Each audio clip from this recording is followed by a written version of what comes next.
Donc Christine Gur, donc je suis chargée de mission au sein de France Nature Environnement Haute-Savoie.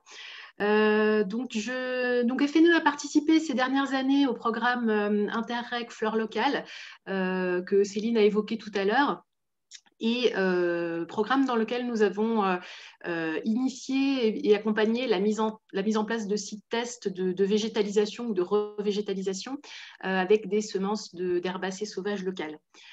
Donc nous, notre objectif dans ce programme, c'était d'expérimenter l'utilisation de semences herbacées sauvages dans des conditions les plus diverses possibles, et puis également de faire découvrir et de, entre guillemets, mettre le pied à l'étrier à un maximum d'acteurs. Alors, je n'arrive pas à changer de diapo. Ah si, ça y est. Alors, dans le cadre du programme Fleurs locales, on a accompagné la mise en place de 18 sites tests répartis sur l'ensemble de la Haute-Savoie. C'est les petits points rouges que vous voyez sur la carte. Avec des partenaires variés. Donc, on a travaillé avec des communes, avec des intercos, avec le conseil départemental, le conservatoire des espaces naturels, ATMB, un carrier et un gestionnaire d'ISDI, des établissements d'enseignement agricole. En gros, l'idée, c'était d'essayer d'embarquer avec nous un maximum de monde. Et puis, ce qui nous intéressait surtout, comme je disais tout à l'heure, c'était de pouvoir tester des mélanges de semences herbacées sauvages dans des contextes les plus différents possibles et avec des contraintes et des attendus très, très différents également. Donc, ce que je vous propose aujourd'hui, c'est de vous faire un petit retour sur ce qu'ont donné ces expériences, sur 3 types d'espaces. Les espaces verts, les milieux naturels dégradés de plaine, puisque notre programme était vraiment centré sur les milieux de plaine, et puis de faire simplement un petit point rapide sur le cas très particulier de la végétalisation des surfaces stabilisées. Alors, premier cas, donc les espaces verts. Pardon, j'ai juste un souci. Alors, les espaces verts, c'est une cible qu'on avait identifiée dès le départ parce qu'on avait travaillé depuis assez longtemps déjà avec les communes sur le zéro pesticide et sur la gestion différenciée. Et on avait pu voir que ça pouvait être compliqué pour une commune de faire évoluer un espace vert pelouse tondue en prairie parce qu'il faut du temps pour que le cortège de plantes se diversifie, il faut du temps, plusieurs années de changement de pratique pour qu'on ait des fleurs et autre chose que des graminées. Et donc, l'installation d'une prairie de fleurs sauvages nous semblait pouvoir apporter une vraie réponse aux communes qui souhaitaient faire évoluer certains de leurs espaces verts vers quelque chose de plus intéressant d'un point de vue écologique, tout en étant acceptable d'un point de vue esthétique. Donc là, sur la photo, vous avez l'exemple de la commune de Vinziers. Donc, c'est une petite commune du plateau de Gavot, donc dans le Chablais. Alors, on est sur des tout petits espaces par rapport à la présentation de tout à l'heure. Donc, on est sur un espace vert de 900 mètres carrés en centre-village, entre l'église et le cimetière, donc sans réel usage. On était vraiment sur une pelouse tondue, 8 à 10 fois par an. Voilà, qui demandait donc finalement pas mal de boulot aux agents. Et donc, il a été proposé de réaménager cet espace en le réensemençant avec un mélange de 17 espèces sauvages, caractéristiques d'une prairie mésophile à tendance un peu sèche. Grosso modo, on le voit sur la composition du mélange là, on a un socle de poacées, donc qui représente 80% du mélange, accompagné de plantes à fleurs, donc de 13 plantes à fleurs, des fabacées, avec notamment le lotier, l'antillide vulnéraire, le trèfle des montagnes, et puis avec d'autres dicotylédones assez classiques des prairies mésophiles. Alors, la composition de ce mélange, elle répondait à plusieurs impératifs. Le premier, c'était bien sûr de coller aux conditions du milieu, d'avoir des espèces qui correspondent à notre objectif de végétalisation, à savoir une prairie mésophile. Et le deuxième impératif, c'était de pouvoir utiliser prioritairement les graines produites par nos partenaires du programme Fleurs locales, à savoir donc Alvéole, Champ des Cimes et la ferme de Chauzal, ce qui impliquait un mélange d'espèces assez resserré, et on est loin des mélanges à une cinquantaine d'espèces qu'on peut trouver actuellement chez nos voisins suisses. Mais vous allez voir que finalement, on s'en sort pas si mal, même avec un mélange un peu resserré d'espèces. Alors, en termes de mise en place, on s'est rendu compte au fil de nos sites tests de l'importance de la préparation du sol. À Vinziers, il y a donc eu 2 opérations de faux semis, c'est-à-dire que le sol a été retourné, travaillé, puis laissé en l'état pendant quelques semaines, ce qui a conduit à la levée des adventices qu'on peut ensuite détruire par un travail du sol superficiel. Et donc, on a refait cette manip 2 fois avant le vrai semis. Semis qui a ensuite été effectué donc, de manière manuelle, à la volée, à 4 grammes par mètre carré. Donc pour rebondir sur ce qui a été dit sur le sursemis tout à l'heure, c'est vrai que voilà, on s'est rendu compte que même en retournant simplement le sol et en semant directement, on avait vraiment des gros soucis de concurrence avec la végétation en place, avec les graminées en place. Et donc du coup, pour que nos graines de fleurs sauvages puissent véritablement s'installer et prendre le dessus, on a vraiment ce rôle important de la préparation du sol qu'on a pu observer. Alors, voilà un petit aperçu, donc un peu moins de 2 mois après le semis. Alors, on est d'accord, le visuel n'est pas terrible, il faut absolument communiquer. Le taux de recouvrement est quand même déjà pas si mal, mais il est principalement le fait d'espèces spontanées, avec notamment quelques espèces rudérales qui peuvent parfois être embêtantes. À Vinziers, on avait du liseron. Sur d'autres sites, on a eu du rumex, de l'érigéron, enfin voilà. Ce qui nous a bien rassurés à ce moment-là, c'est qu'on voyait aussi beaucoup de petites plantules de ce qui avait été semé, notamment l'achillée et l'antilite, qui démarrent généralement assez rapidement. Vous voyez aussi qu'on a pris bien soin de travailler avec la commune pour qu'il puisse y avoir une communication sur site. Là, on était entre l'église et le cimetière, donc il y avait vraiment une sensibilité très forte par rapport à cet espace-là. Donc vraiment une nécessité d'expliquer ce qui était en train de se passer.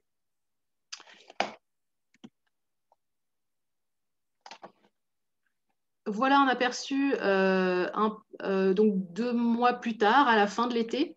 Donc, on a une couverture végétale qui s'est installée sur l'ensemble du site, avec toujours encore pas mal d'espèces rudérales, mais on a aussi 8 espèces issues du mélange qui sont déjà là, notamment toujours l'achillée millefeuille, toujours l'antilite vulnéraire qui se sont bien développées. On a la marguerite aussi qui commence à bien apparaître. Donc, on commence à avoir quelque chose qui ressemble à une prairie.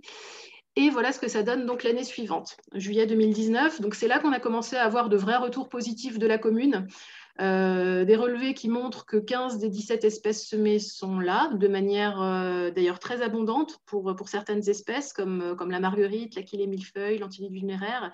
Et donc, au total, les relevés qu'on a pu mener sur l'ensemble de l'année, on a fait 3 passages, nous ont permis d'inventorier 70 espèces végétales, avec des espèces rudérales qui sont encore présentes, mais qui sont en régression par rapport à la première année. Et donc, on a pu poursuivre les suivis en 2020, avec donc toujours un peu plus de 70 espèces inventoriées, des espèces rudérales qui maintenant clairement sont en recul et des espèces semées qui s'expriment très bien. On a 16 des 17 espèces semées qui sont là et on le voit sur la photo de manière relativement abondante avec donc là à ce moment-là c'était à la fin, c'était tout début juillet, donc pleine floraison des marguerites, on a les centaurées et au fil des saisons on a des floraisons qui se succèdent. Alors, pour rien vous cacher, tous les sites espaces verts n'ont pas forcément tous aussi bien fonctionné que celui-là. On a été confronté à quelques écueils. Le premier, c'est l'historique de la parcelle. L'un de nos sites tests avait fait l'objet par le passé de tas d'essais de semis de prairies fleuries, de plantations. Il y avait eu des amendements aussi. Et donc, on a eu une explosion après le semis de choses un peu exotiques qui sont apparues et qui sont entrées en concurrence avec notre semis et qui font que même 2 ans après, ce qui a été semé a encore un peu du mal à prendre le dessus. L'autre écueil, c'est la date du semis. Clairement, il ne faut pas semer trop tard, au risque sinon de se retrouver exposé aux sécheresses printanières qu'on a régulièrement subies ces dernières années. Voilà, sur ce site de Vinziers, ça a été semé assez tard, donc on s'en est quand même pas si mal sorti que ça, mais globalement, il faudrait mieux semer soit assez tôt en saison, grosso modo au mois d'avril, soit à l'automne, ce qui a pu être testé sur d'autres sites, et on se rend compte que voilà, le semis automnal a toute sa place. Et puis, l'autre écueil que j'ai déjà un peu évoqué, c'est la préparation du sol. L'étape faux semis dans des configurations de ce type-là nous semble maintenant assez indispensable pour éviter justement que ce qui est semé se retrouve noyé par des espèces spontanées en place. Voilà pour l'aspect espace vert. Alors, le deuxième type d'espace sur lequel on a travaillé, ce sont les espaces naturels dégradés, donc en plaine. Donc l'exemple que je vais vous présenter, c'est une pelouse sèche qui est située sur un espace naturel sensible à proximité de l'agglomération annécienne. Alors c'est une pelouse sèche qui avait été totalement détruite par un usage bicross. Ils y étaient allés fort, hein, parce qu'on a eu carrément un décapage des sols à la mini-pelle. Et donc, dans le cadre du plan de gestion de cette ENS, l'objectif, c'était de remettre en état ce site. Donc là aussi, on était sur à peu près 1000 mètres carrés. Et donc, le fait de pouvoir utiliser un mélange de semences d'espèces sauvages locales, c'était une très bonne opportunité pour pouvoir justement ressemer quelque chose dans une optique biodiversité et pas simplement dans les mélanges agricoles qui sont semés d'habitude. Donc, comme sur les espaces verts, on a un mélange qui a été composé donc avec toujours un socle de poacée accompagné de dicotylédones, donc 19 espèces au total, qui correspondaient donc à notre objectif de reconstitution d'une prairie sèche à partir des stocks de graines qui avaient été produits par Alvéole, Champ des Cimes et la ferme de Chauzel.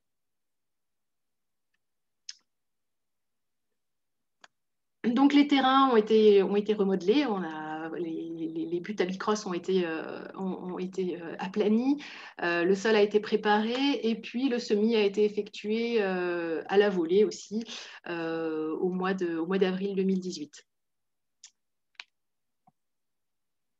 Donc voilà ce que ça donne 3 mois plus tard.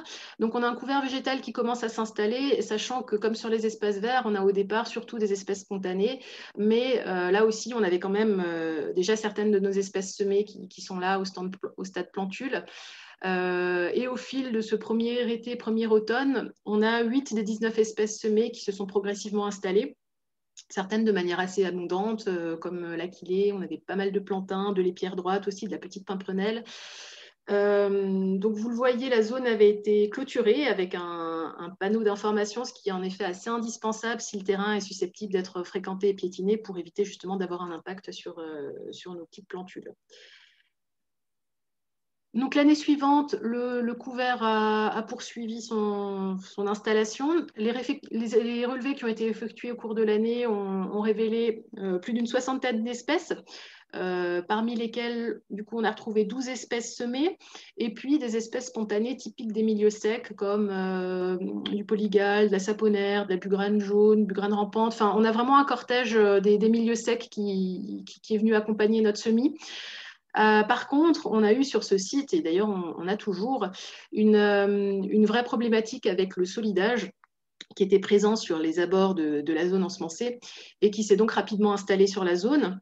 Alors, on a mené des actions d'arrachage en début d'été, dès 2018, dès le départ, et ces actions d'arrachage continuent à être indispensables pour éviter que le solidage ne se développe plus.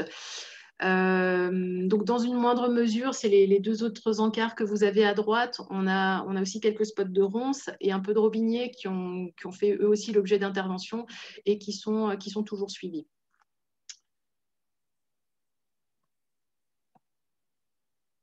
Donc, le même site en 2020. Donc on peut considérer globalement que la pelouse sèche c'est bien installé, 15 des 19 espèces semées sont là, toujours accompagnées d'espèces typiques des milieux maigres qui se sont bien développées. Par contre, c'est un milieu qui reste toujours assez vulnérable par rapport à la problématique des invasives et du solidage en particulier. Alors en plus, en 2020, on a eu sur ce site une partie qui a à nouveau été abîmée par le bicross, malgré les panneaux d'information et voilà, toute l'explication qui avait été faite. Et du coup, cette zone abîmée a offert en fait vraiment un nouveau terrain d'expression rêvé pour le solidage. Donc on a eu voilà, un nouveau secteur sur lequel il a fallu intervenir d'urgence, on va dire. Donc, globalement, l'expérience, elle est intéressante et les résultats sont positifs, mais il faut quand même être bien conscient de la nécessité de pouvoir assurer un suivi fin post-semis pour réagir au plus vite vis-à-vis des différentes problématiques. Donc, solidage, ronces, et puis effectivement, j'en avais pas parlé, c'est le petit encart tout en bas du robinier qui est aussi présent autour de notre zone ensemencée et on voit qui commence à s'installer un peu sur certains secteurs. On a eu aussi des petits soucis cette année en 2020 par rapport aux impacts du Covid qui ont fait que l'entretien n'a pas pu être fait comme il avait été fait les années précédentes. Et donc, du coup, c'est vrai que si on loupe quelques mois, on se rend compte que les espèces type solidage, ronces ou robinier peuvent vite se développer de manière importante et vraiment pénaliser le milieu. Voilà, donc enfin, dernier type d'espace, donc les surfaces stabilisées et tout particulièrement le cas des surfaces en gravier des cimetières. Donc, dans le cadre de la mise en œuvre du zéro pesticide sur les cimetières, on a accompagné plusieurs communes dans des expériences de végétalisation de leurs cimetières. En 2 mots, l'objectif, c'était de se dire, au lieu de s'acharner à désherber les allées en gravier, on va essayer de plutôt les enherber et de gérer ensuite cette végétation. Et donc, le programme Flore Locale est venu vraiment au bon moment pour se dire, on ne va pas seulement enherber, faire du vert, mais avoir une vraie réflexion pour installer un couvert végétal de milieux rocailleux très secs. Donc, ce qu'on souhaitait aussi sur ces espaces, une des contraintes très fortes qu'on avait, c'est que justement, on souhaitait conserver le substrat en place, c'est-à-dire notre couvert en gravier, et ne pas venir ajouter de terre végétale pour que les allées puissent conserver leur portance et qu'on ne se transforme pas en champ de boue en hiver. Donc, il y a eu une réflexion particulière sur le choix des semences pour avoir un cortège d'espèces sauvages locales, donc à la fois poacées et dicotylédones, capables de, entre guillemets, vraiment supporter de la caillasse, donc de supporter du chaud, du sec et si possible aussi du piétinement. Donc, je vous passe la mise en œuvre, on pourra y revenir tout à l'heure si vous avez des questions. Mais du coup, là, je vous ai simplement mis un petit aperçu des résultats donc, sur la commune d'Annemasse, à peu près 18 mois après le semis. Donc là, vous avez une illustration de ce que ça a donné au niveau d'une petite placette en gravier avec le avant-après. Donc on voit que sur cet endroit-là, 18 mois après, on a un couvert végétal relativement installé, même si on a encore des zones où le gravier est apparent. Sur d'autres endroits, sur certaines allées, on voit que le recouvrement est beaucoup plus hétérogène, ce qui n'est pas forcément très facile à expliquer aux visiteurs du cimetière et même aux agents d'ailleurs qui s'interrogeaient un peu sur le fait qu'on n'avait pas de couverture rapide du sol, parce que ça c'est quand même 18 mois, enfin oui, presque 18 mois après. Ce qui est intéressant, c'est que malgré tout, même sur ces zones-là où on a un couvert végétal donc, qui reste clairsemé, on a une diversité d'espèces végétales qui s'exprime, qui est extrêmement importante, avec à côté des espèces semées, tout un tas d'espèces typiques de pelouses sèches rocailleuses qui se sont installées. Et donc, d'un point de vue biodiversité, en fait, on avait des résultats qui étaient vraiment intéressants, avec au total près d'une centaine d'espèces différentes qui ont été inventoriées donc, sur nos allées et placettes. Voilà, donc de ce point de vue-là, c'était relativement concluant. Alors pour le cas particulier des cimetières, il y a peut-être un compromis à trouver dans la sélection des espèces semées pour avoir quelques espèces qui s'installent un petit peu plus vite. Je pense au trèfle rampant par exemple ou à des choses de ce type-là. Et pour que ça puisse faciliter l'acceptation des choses, Nous, dans ce cas-là, dans cette opération test, on avait un peu délibérément choisi de ne pas avoir pour objectif de faire du vert, mais bien de la biodiversité. Donc du coup, il y a peut-être, voilà, sur la problématique cimetière en particulier, il y a peut-être du compromis à trouver. Mais en tout cas, ces résultats-là sont très intéressants et pourraient être tout à fait adaptés à d'autres situations analogues, type parking ou toiture végétalisée, pour pouvoir justement apporter de la biodiversité sur ces espaces-là. Voilà, j'en ai fini. Merci beaucoup pour ta présentation. Alors, il y a quelques questions pour toi. D'abord, quand tu parles de la composition du mélange, le pourcentage correspond-il à un poids de graines ou à un nombre de plantes sur le terrain? Ça correspond au poids de graines. D'accord. Et alors, il y avait une question, mais qui a été répondue dans la discussion sur la densité de semis sur le site de Vinziers. C'était bien 4 grammes par mètre carré, c'est bien ça? Oui, c'est ça. Super, merci. Alors, une autre question un peu technique aussi. Les 2 faux semis ont été réalisés sur une période de combien de temps? Alors, il y a eu à peu près 3 semaines, en fait. Donc, il y a eu une première intervention de préparation du sol. Il y a eu 3 semaines à peu près de laisser pour que la végétation puisse lever. Et puis, ensuite, il y a eu une nouvelle intervention, à nouveau 3 semaines, et le semis a été fait après. D'accord, merci. Alors, quand tu parlais d'entretien, en fait, de quoi s'agissait-il? Est-ce que c'était de l'arrachage sélectif, par exemple, pour le solidage? Alors, il y a des choses différentes. Il y a effectivement sur le site sur la pelouse sèche, il y a eu des actions spécifiques d'arrachage qui ont été menées par rapport au solidage et dans une moindre mesure de la ronce et du robinier. Par contre, il y avait sur ce site-là, par ailleurs, une fauche avec export qui était réalisée à l'automne.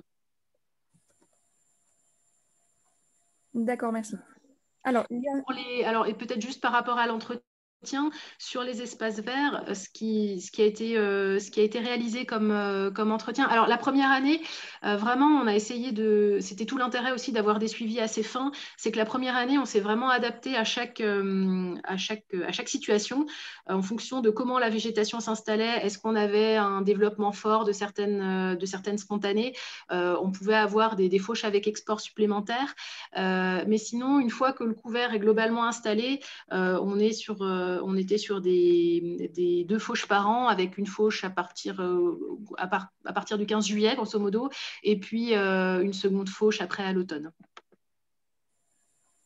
d'accord, merci. Alors, il y a une question sur la gestion réalisée sur chacun des sites. Est-ce que c'est possible de les préciser? Oui, donc c'est effectivement ce que je disais là pour les espaces verts. Euh, alors, comme dit, il y a vraiment cette première année où je pense que c'est très très important de pouvoir assurer un suivi fin, être là vraiment très régulièrement. Comme je disais, on a eu des sites où on a eu une explosion de rumex ou vraiment certaines espèces qui partaient très fort et on voyait que nos plantules étaient en dessous et peinaient à se développer. Donc dans ce cas-là, c'est important de pouvoir intervenir assez rapidement pour faire une fauche assez haute, un export, et ce qui va permettre justement aux plantules qui sont en dessous de se développer. Et après, l'intérêt du programme, c'était de pouvoir justement travailler avec nos différents partenaires sur plusieurs années et pouvoir les accompagner justement sur la mise en place d'un protocole d'entretien qui puisse être poursuivi après dans le temps. Voilà, je ne sais pas si j'ai vraiment répondu à tout ça, tout sur la gestion. Oui, donc on a des choses assez différentes entre effectivement les espaces verts et les espaces naturels où on a une intervention plus limitée. Dans tous les cas, on a toujours préconisé, c'est toujours ce qui a été fait, de l'export, parce que notamment sur nos espaces verts, ça permet d'éviter d'enrichir le sol. D'accord, merci beaucoup, Christine. Alors, il y a 3 questions au sujet des cimetières. Alors, la première, dans les cimetières, n'y a-t-il pas une tendance à la formation de terre? Alors, c'est nous, les deux sites qui ont été, les deux premiers sites qui ont été faits, donc ça s'est fait en 2017-2018. Pour l'instant, on ne le voit pas vraiment. On n'a pas. Alors, peut-être que dans 15-20 ans, ce sera peut-être un petit peu différent, mais pour l'instant, ce n'est pas quelque chose qu'on a observé. Voilà. Donc, on n'a pas eu de problématique par rapport à ça pour le moment. D'accord, merci. Et pour ce qui est des allées en gravier du cimetière, est-ce que vous pratiquez le semis à la volée directement dessus? Oui, alors sur sur la mise en place au niveau des cimetières, alors ce qu'il faut, donc comme je disais, le parti pris, c'était de ne pas venir amener de terre par-dessus, de rester sur notre couche de gravier. Simplement, au départ, on s'assurait que notre couche de gravier n'avait pas plus de 4-5 cm d'épaisseur, et auquel cas, il y avait peut-être des endroits où on en avait un petit peu plus, de ratisser un peu pour qu'on reste sur, voilà, sur moins de 5 cm d'épaisseur de gravier. Et ce qui a été fait comme préparation du sol sur ces sites-là, c'est qu'il y a eu un grattage, on va dire, superficiel qui a été fait pour ramener un peu de matière organique sous-jacente. Et donc, une fois que donc ça a été fait au croc, hein, de manière très, très simple, de manière manuelle, on n'était pas sur des grandes surfaces de toute manière.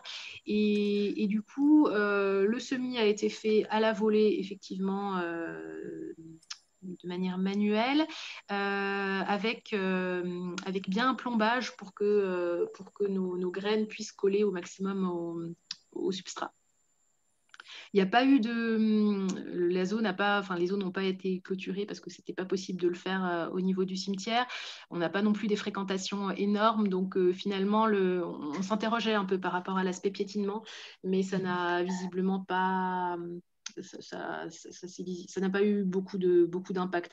On s'est rendu compte sur le premier cimetière qui avait été ensemencé, dans le mélange, on avait des sédums, que les sédums étaient très sensibles au piétinement et donc du coup, on n'a pas réussi à se développer au milieu des allées et restaient cantonnés plutôt en bordure des tombes. Donc dans le deuxième cas, il n'y a plus de sédums mis dans le mélange. D'accord. Merci beaucoup, Christine. Alors, une toute dernière question. Est-ce que c'est possible d'avoir une idée des espèces utilisées pour les cimetières? Oui, oui, bien sûr. Ben, ça, je pourrais peut-être le faire, enfin, je pourrais vous le faire passer sans souci. Je pourrais faire passer la liste, c'est peut-être plus simple plutôt que Oui, très bien. de. Ouais, Très bien. pas de problème. Eh bien, parfait. Donc, nous vous ferons passer la liste grâce à Christine, que je remercie beaucoup pour cette intervention. Je vous Rien. propose, merci.